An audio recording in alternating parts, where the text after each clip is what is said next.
Hey everyone, in this video I'll show you how to analyze Google Chrome memory leaks. Step by step, fully updated for 2026.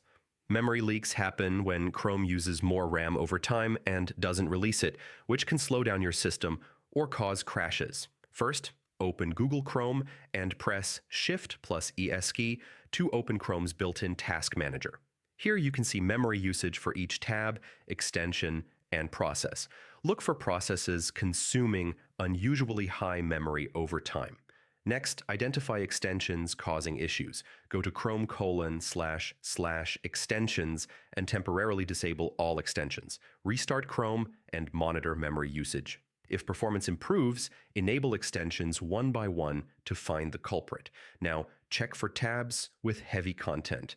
Sites with many scripts, animations, or videos can gradually consume more memory. Close or reload these tabs and observe changes in Task Manager. For developers, use Chrome Developer Tools to track memory usage in real time.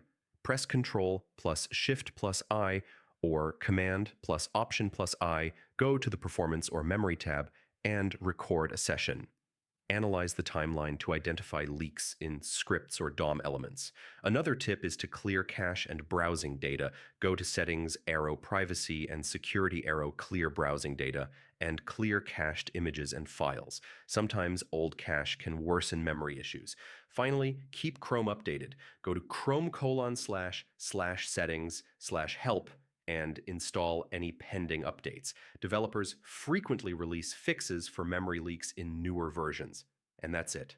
By monitoring Task Manager, disabling problematic extensions, checking heavy tabs, using developer tools, clearing cache, and updating Chrome, you can identify and fix memory leaks effectively.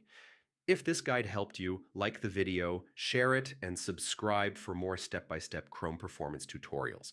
Thanks for watching, and I'll see you in the next one.